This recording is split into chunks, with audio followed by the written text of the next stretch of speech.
wow, you are like a trend maker, not a trend. How did you know that creating a television network like a Lifetime was really going to be a big hit? I mean, that seems like a huge risk. I mean, I know you knew the industry, but still, it seems like a pretty big risk. Again, so many times things just happen and your life is a progression. I always think that life is just about walking upstairs, you know? Everything that you do behind you is a foundation for what you're going to be doing in the future.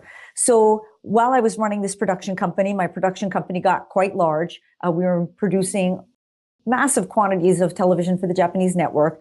And I was called in as a consultant for this fledgling cable television network, not network, but system.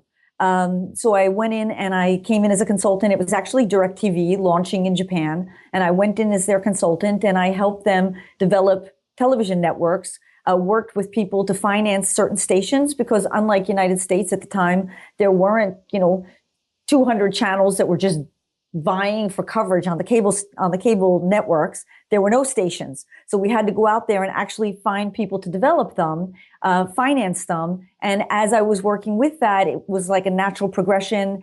I thought that Japan really needed women's television. It was really important there because the women, a lot of them don't work and they do stay home. They needed TV that was a little bit more than, gossip and scandals during the day, which is what the network televisions were giving.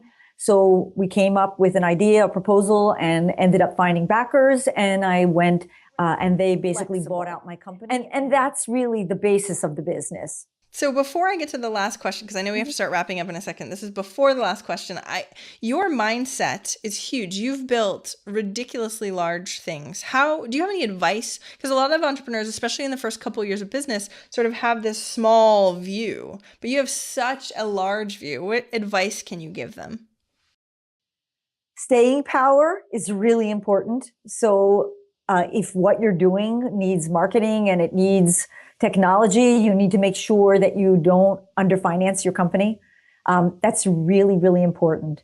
But then the other thing is that you need to make sure that whatever it is that you're offering, that there is a need for it. Because there's a need and there's a way for people to know about it. Because you could be creating, you could be baking the most delicious pie in Manhattan, but if nobody knows where to buy them, you're not going to be successful.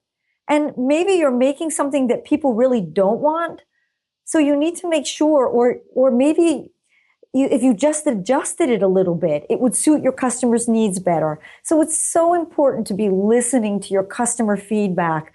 Take it seriously. That doesn't mean that every time a customer says, oh, I wish you could do XYZ, all of a sudden you change the focus of the business. But if enough people are saying, it would be great if you could do XYZ, you need to be considering it and take it very seriously.